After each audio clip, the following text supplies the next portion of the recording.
Fala pessoal, sejam muito bem-vindos mais uma vez aqui ao nosso canal Mundo Fla React com notícias diárias para vocês sobre o Flamengo. Se você é novo aqui no nosso canal e puder nos ajudar a trazer conteúdo diário, deixa aquele like, se inscreva, ative o sino e também compartilhe aí, galera, nossos vídeos com seus amigos. Que aqui você ficará por dentro de todas as notícias e últimas atualizações do time mais amado do Brasil, Flamengo. Para galera, preparei para vocês um pacotão de notícias aqui do Mengão, primeiro do canal da ESPN Brasil, também jornalista e comentarista aqui, Vene Casagrande Esportivo, estará aqui na descrição desse vídeo, todos os canais que aparecerão aqui nesse vídeo. Agora vamos aqui para mais uma reação que eu preparei para vocês, mais um corte aqui de notícias atualizadas do Mengão.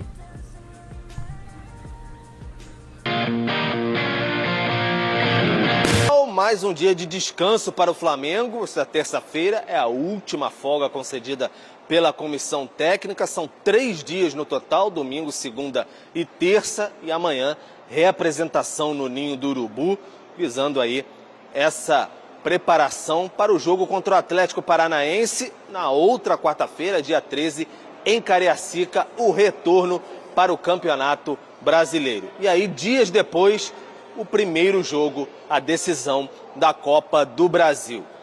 Flamengo, a diretoria ainda pensa, claro, nas renovações de contrato, quem fica, quem sai, tem jogadores aí com o fim do vínculo se aproximando. Claro, o principal que está na cabeça de todo mundo é Bruno Henrique, jogador que vem muito bem, decisivo, decidiu mais um clássico contra o Botafogo no último fim de semana, jogador totalmente recuperado. A diretoria do Flamengo entende que não vai ter grandes problemas na renovação do jogador, porque tem uma relação de confiança. Ficou um ano lesionado, está há muito tempo, então o Flamengo acredita que vai conseguir renovar o contrato desse atleta por 1 ou 2 anos. Everton Ribeiro recebeu uma sinalização lá atrás de que teria o interesse do Flamengo em renovar o contrato, depois esfriou um pouco, mas o Flamengo vai definir mesmo todas as situações, incluindo aí o Felipe Luiz e também o Davi Luiz, que tinha uma renovação automática se uma das partes quisesse ao fim do ano. Depois da decisão da Copa do Brasil, o Flamengo quer focar primeiro nessa possibilidade de conquista para essa temporada. Né? E eu acho, numa semana que o jogador comemorou aniversário, teve toda a repercussão, né, negativa dentro do clube, também entre os torcedores, eu acho que foi sim uma punição. O resultado do Flamengo também passa por essa atitude do Sampaoli de deixar o Gabigol no banco, porque ele até comentou, né, foi o melhor primeiro tempo do Flamengo no campeonato, né, ele chega a comentar o Sampaoli. O que você achou dessa escolha do técnico do Flamengo? Eu acho que estava demorando, né, porque o Pedro, ele não vinha vivendo assim um ótimo momento, mas ele merece ter uma chance, gente. Pô, o Gabriel tá jogando muito mal. O Gabriel tá na sua pior temporada desde que ele chegou ao Flamengo. Então tem que dar uma oportunidade pro Pedro. Acho que o Pedro fez uma defesaça, no raro momento que o Flamengo realmente ameaçou o Internacional. E os relatos são de que ele vinha treinando bem. O Pedro correu, tentou roubar a bola, marcou cedo. Ele trabalhou até mais sem bola do que o normal. Então, assim, independentemente dos problemas que o Pedro protagonizou, coisa que ele postou na rede social que deixou aí um enigma, que até hoje ninguém esclareceu o que diabo que ele quis dizer com aquilo, negócio de pressão, covardia psicológica e tal, foi agredido, mas já passou até mais de um mês, acho que o cara já se recompôs, uma situação realmente muito desagradável, que ele tem todo motivo para ficar aborrecido. Então era a hora do Pedro jogar. E eu acho que o Pedro foi importante, como eu falei há pouco, ele atrai muito a marcação adversa. O gol do Bruno Henrique tem 3 jogadores dentro da área e o Pedro, 3 do Botafogo. E o Bruno Henrique está no mano a mano com o JP. Quando ele passa pelo JP, abre o espaço, ele vai levando, não tem ninguém marcando. Entendeu? Então, acho que a presença dele foi importante. O Gabriel não merece ser titular nesse momento. O Gabriel tem que treinar. Tem algumas coisas do Gabriel que estava outro dia comentando com um colega. Se você pegasse para o Mundial de Clubes, Flamengo e Liverpool, uma das raras chances que o Flamengo teve, que foi um jogo que o Liverpool, ali você percebe, inclusive, a diferença, né? Um time desse dá muito pouca chance de você finalizar em ótimas condições, né? Num jogo à vera mesmo, né? E o Flamengo não conseguia ter muita chance. Teve uma que caiu no pé direito dele. O pé direito do Gabriel é um problema, né? Ele só não usa para subir em ônibus, porque ele não anda de ônibus. Mas para subir no carro dele, certamente. Porque ele não chuta com o pé direito, é raríssimo. Não tem confiança e tudo. Isso foi em 2019, vai fazer 4 anos. Ele continuou sabendo chutar pé direito. Eu penso, não treina isso, não tenta melhorar esse negócio. Tudo bem, nunca vai chutar tão bem com a direita como com a esquerda. Mas podia ser um chute razoável, pelo menos, né? Se não for excelente. Ele continua não cabeceando, ele não divide bola, ele não ganha no mano a mano, na corrida, na velocidade. Então, assim, o jogo dele tem que ser aprimorado. Ele tem os mesmos elementos, as mesmas qualidades que tinha há 4 anos. Só que ele é um jogador que todo mundo já conhece as suas jogadas, a maneira de bater pênalti. Todo mundo observa. E aí vai ficando mais complicado para ele, mais fácil para quem joga contra ele. Então o jogo dele já não está rendendo mais como antes. Essa é uma realidade, é uma constatação. E eu acho que o jogador tem que estar incomodado com isso. Ele é muito novo, fez 27 anos agora. Entender o que ele pode melhorar, em que ele está perdendo para os seus adversários, o que ele pode fazer para o jogo dele fluir melhor. Mas, enfim, isso independentemente de outras questões aí, extracampo, do que ele faça ali, se canta, se faz gol, que já faz Lil Gabi. No campo. Trap, né? Poderoso Gabi. Trap, sei lá, eu nunca ouvi eu nunca ouvi falar desse tipo de música. Trap, sei lá. Então, ele lançou música semana passada e tudo. Ele mais 2. Você sabe que o Pilhado saiu na rua, fica ouvindo. o tonto do Pilhado. Ouve o tempo todo, adoramos. Ontem ele se comprometeu a vir com a roupa do Gabigol e cantar a música. Se aconteceu o que é? Não, o Gabigol fazia gol na final da Copa do Brasil. O Gabigol fazia gol na final da Copa. Ele veio cantar a música do... Ele com a roupa do Gabigol da festa. Tudo pretexto para se fantasiar, que ele gosta, e para cantar a música que ele adora. Mas ele é tonto, né? Ele adora a música do Gabriel. Mas agora vou torcer pro Gabigol fazer o gol só para ver essa figura pastelona. E em relação a isso tudo, Flávio, olha o temor do Botafogo em relação ao Flamengo. Se você chegasse assim no começo do campeonato e falasse assim, Botafogo, ó, tem 9 pontos a mais do que todos os times do Brasil. Começou o jogo, no 0. Primeira rodada, 9. O Botafogo vai começar com 9. E me desse o dia que você apoia o Botafogo, nem a pau. Os caras vão tirar daqui a pouco esses 9. Aí o cara chegou pro Bruno Lage lá, o Texo lá, falou, ó, eu tô te dando um time com 8 pontos de frente na 16ª rodada. É diferente. 11, não 8. Não, pelo... Era 8. Ele tá contando se o Grêmio vencesse o jogo atrasado. Seria 8. Se o Grêmio vencesse... se vencesse do Corinthians o jogo atrasado, seria 8. Se não, seria 11. Tá aqui, ó, na 16ª rodada aqui. É por causa de dizer, porra, eu topo na hora aí, ó. Pode me... Não, mas você botou no contrato que tem direito a luvas, a prêmio, Libertadores. Não, cara. Eu tô te dando aqui, você não vai ter direito a isso, não. Eu tô te dando 11 pontos de frente. E o cara tá com temor. Não, e o cara já trabalhou no Benfica, já trabalhou na Premier League que você fala. Você viu que olha o temor falou? Do cara, é isso que eu tava falando assim, eu não acreditei. Eu tenho prêmios que já estão garantidos, como a Libertadores. Mas eu tô te dando, botei no seu contrato, te dando 11 pontos de frente.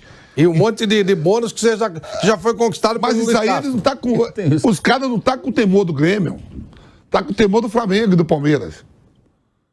Mas se ele passar... E o torcedor do Botafogo, como falou, é muita rivalidade com o Flamengo, o temor é o Flamengo. Mas se eles passarem isso pros jogadores, aí ferrou, né? Tem que ser exatamente o contrário. O Botafogo não foi inferior ao Flamengo. Não, o jogo foi bom. Mas o jogo foi bom. Se o Botafogo pegasse assim, a bola que o Botafogo jogou contra o Flamengo, se ele pegar 5 adversários dentro de casa, que ele vai ter até o final do campeonato, ele faz esses 15 pontos.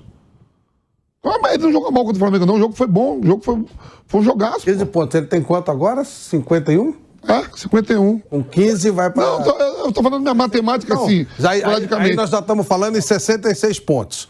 66 pontos, ele já está muito perto do título. Você não acha que... Você assistiu o jogo? Você assistiu o jogo todo? Você acha que a bola que ele jogou contra o Flamengo, ele não ganha de uns 5 times em casa, não? Que ganha, pô. Acho que ganha. Ganha de praticamente todos. Foi um jogo excepcional do Flamengo e do Botafogo. Tava 2-1. E até o último minuto o Botafogo cruzando bola dentro da área, pressionando. Eu também acho. Acho que se fosse outro time no lugar do Flamengo, o Botafogo tinha vencido o jogo. Tinha vencido. Não, com aquela bola que jogou ali, ó, contra o Flamengo. Isso. Aí eu também aí eu começo a olhar assim, Flávio, digo, e quando o medo bateu, agora vai sair 2 jogos, que não é jogos fáceis. Por mais que o Atlético Mineiro não esteja bem dentro da competição, o próprio Corinthians, mas quem garante assim que o Botafogo vai chegar lá em Minas e ganhar do Atlético Mineiro? Eu não aposto. Se botar... quer ganhar do líder, pô. Não. O Luxemburgo ganhar do líder, ele ganha um gás legal. Se o tonto do Tico topar, me der um empate, eu sou Atlético Mineiro. Se me der um empate aqui, eu sou Corinthians, com o líder do campeonato, com os jogadores. Porque não é certo o Campeonato Brasileiro. O Botafogo perdeu do Goiás, Flávio. O que eles não podem esquecer é que os outros também vão perder pontos.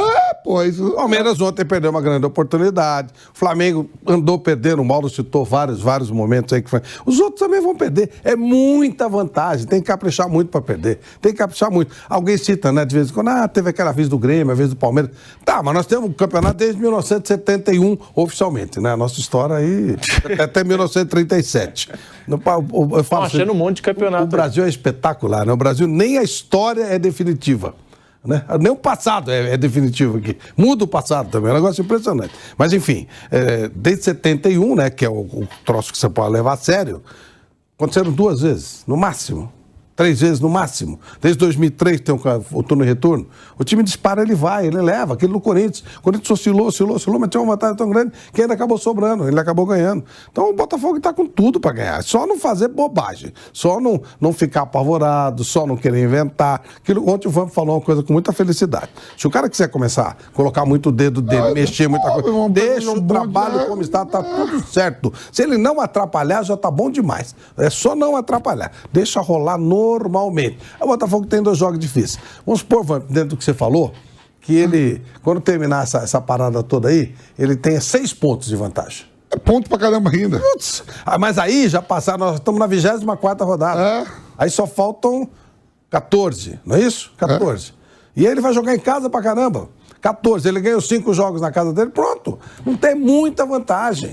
É muita vantagem. Tem que caprichar, vai ter que começar a perder o jogo em casa para time pequeno e tal. É muita vantagem. Não tem como perder. Vai ser muita incompetência desse Bruno Lage aí se perder, tá louco. Anderson Daronco, um árbitro que está colecionando polêmicas nas últimas partidas que ele vem atuando, e no jogo da volta será Braulio Machado.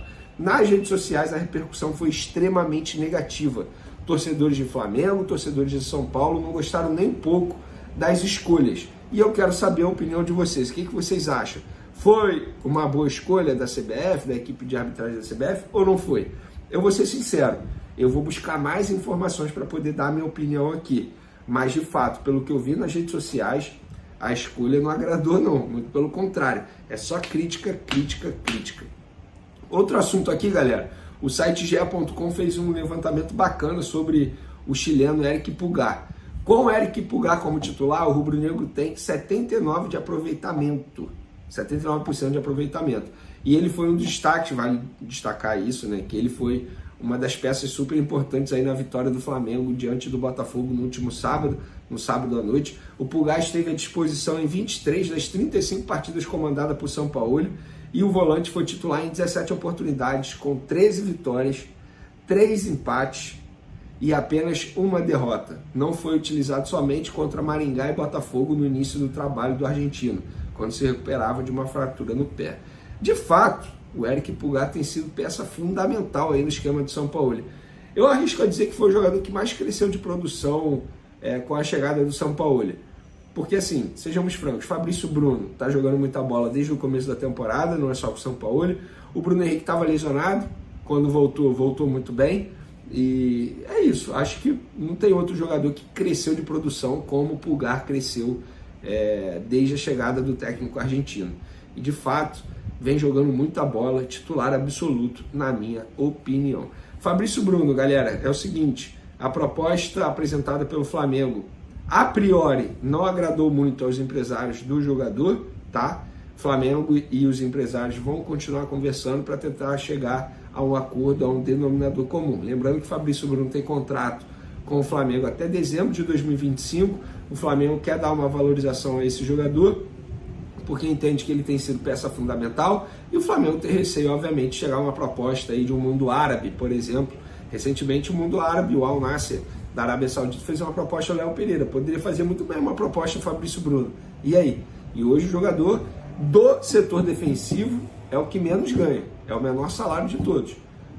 Então arrisco a dizer que, se não for o melhor custo-benefício, é um dos melhores aí do atual elenco do Flamengo. E sobre zagueiro, galera, tem um zagueiro aí que recebeu proposta do Besiktas, da Turquia, Davi Luiz. Pelo menos os representantes do jogador confirmam essa proposta. A proposta do clube turco para Davi Luiz é por 2 temporadas. Lembrando que o Davi Luiz tem contrato com o Flamengo até dezembro de 2024. Seria até dezembro desse ano, mas tinha uma cláusula de renovação automática. Já expliquei isso aqui inúmeras vezes. Se ele atingisse um determinado número de minutos jogados e ele atingiu, e aí agora o contrato dele automaticamente passa a valer até dezembro de 2024. O que eu sei tá? O Flamengo em nenhum momento me confirmou, nem em off, essa proposta para o Davi Luiz, mas o Flamengo não dificultaria se o Davi Luiz aceitasse a proposta.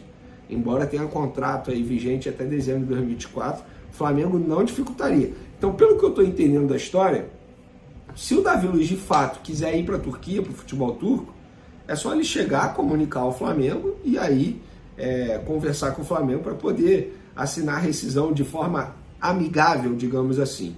Mas, segundo representantes do zagueiro, o Besiktas da Turquia aí fez uma proposta ao jogador por 2 temporadas. Lembrando que é um jogador aí que está caminhando para o fim de carreira.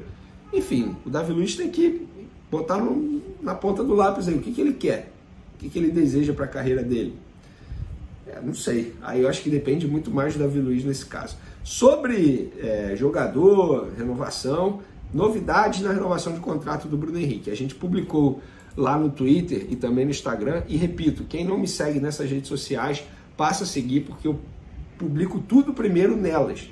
Twitter, @VeneCasagrande, Instagram, @VeneCasagrande. Eu publiquei o seguinte lá no meu Twitter e também no Instagram. Diretoria do Flamengo e empresário de Bruno Henrique, Denis Ricardo, se reuniram na semana passada e reativaram as tratativas por uma renovação de contrato do atacante. As partes têm interesse mútuo de estender o vínculo, que acaba em dezembro. Agora vão avançar para definir o prazo do novo compromisso e, claro, base salarial. Embora não haja nenhum acordo encaminhado, o sentimento dos dois lados é que o assunto seja resolvido logo após a final da Copa do Brasil. Vamos lá, vamos por parte. Em janeiro, o Flamengo avisou ao Denis Ricardo que tinha interesse de renovar. O tempo passou, muita confusão aconteceu no Flamengo, troca de comando de treinador, beleza. E aí o Flamengo foi sempre postergando esse assunto, tal como o Everton Ribeiro. Agora, com a crescente do Bruno Henrique, o Bruno Henrique voltando muito bem, o que aconteceu? O Flamengo sabe que vários clubes estão sondando o Bruno Henrique, o Grêmio recentemente sondou o Bruno Henrique, então o Flamengo sabe que não pode dar brecha para falta de sorte, eu não vou dizer aquela palavra, e perdeu o Bruno Henrique na temporada 2024. E aí, o que aconteceu? O Bruno Spindel, diretor executivo do Flamengo, ligou para o Denis Ricardo, empresário do Bruno Henrique, vamos conversar, e o Denis Ricardo veio ao Rio de Janeiro, se reuniram, e aí eles começaram as tratativas. Pelo que eu sei, pelo que eu ouvi no lado do Flamengo, é o seguinte: o Flamengo sabe que agora a renovação de contrato sairá mais cara, digamos assim, porque se antes existia a dúvida se Bruno Henrique ia conseguir voltar a desempenhar o mesmo futebol pós-lesão grave no joelho, agora não tem mais dúvida. Se o Flamengo tivesse resolvido essa situação durante esse período de dúvida, o Flamengo poderia oferecer um contrato de 1 ano e o Bruno Henrique ia aceitar. Agora, com o número de clubes sondando e demonstrando interesse a Bruno Henrique, e o Bruno Henrique em alta, inclusive várias pessoas, eu vi isso, tá? Várias pessoas do jornalismo pedindo a convocação de Bruno Henrique para a vaga do Antony, que foi cortado pelo técnico Fernando Diniz na seleção brasileira por conta de uma investigação envolvendo uma acusação grave de uma ex-esposa ou namorada dele, enfim. Muita gente queria o Bruno Henrique na vaga do Antony na seleção brasileira. E aí ele acabou chamando o Gabriel. Após o Flamengo aí travar a renovação de contrato aí com o Gabigol aí, o Gabigol entrou na mira aí de 2 times da Inglaterra. Estamos trazendo aqui para vocês essa informação que saiu hoje aí. A janela de transferência ainda segue aberta no futebol europeu e com isso, alguns jogadores do Flamengo estão no radar de alguns times do velho continente. Dentre eles, Gabigol. E em busca de reforço, equipes dos times da Inglaterra monitoram a situação do camisa 10 rubro-negro. Segundo informações divulgadas pelo jornalista Kiurik, o Fulham e o Crystal Palace, ambos da Inglaterra, estão de olho na situação de Gabigol do Flamengo. Importante frisar que até o momento nenhuma proposta oficial foi feita aí para o time rubro-negro. Gabigol chegou aí no Mengão aí em 2019 e desde então é um dos ídolos recentes da nação rubro-negra. Porém, em 2023 o atacante não vem passando por bons momentos, está sendo muito criticado, perdendo muitos gols, tanto que de 2019 para cá os números de Gabigol foi o pior ano, está sendo o pior ano, né? Como não acabou ainda, está sendo o pior ano de Gabigol com a camisa do Flamengo. Então, galera, essa notícia aqui que Crystal Palace e o Fulham estão monitorando aí a situação de Gabigol para tentar fazer uma proposta que cabe também no orçamento deles, né? Tanto que a gente está falando de time Fulham e Crystal Palace, são times intermediários ali da Europa, da Inglaterra, né? Então eles não fazem loucura a contratação extremamente milionária. Se fosse o Chelsea, fosse o Liverpool, fosse o City, aí sim, os caras fazem muita loucura mesmo, pagam milhões e milhões de euros para qualquer jogador, não tô nem aí. E espero o retorno. Então, Crystal Palace e o Fulham, não acredito que façam uma proposta muito alta aí para tirar Gabigol do Flamengo. Eles vão querer fazer possivelmente até pedir um empréstimo com opção de compra e venda. É muito difícil aí Gabigol fechar com algum time, Crystal Palace ou Everton. Não acredito que nesse momento nem o Flamengo iria liberar, né? O presidente do Flamengo, Landim, Marcos Braz, nesse momento eles deram uma pausa aí na renovação de Gabigol, falaram que só vai voltar atrás novamente as conversas só depois da final da Copa do Brasil, né? Contra o São Paulo, e aí eles vão tentar novamente contato com o Gabigol, o empresário de Gabigol, assessoria de Gabigol, e fazer uma proposta que cabe também no orçamento do Flamengo. Então, pensando que vai ser um contrato de 2 anos, o Gabigol quer contrato de 3, 4 anos, eu acho muito difícil também o Flamengo aceitar um contrato aí acima de 2 anos com o Gabigol.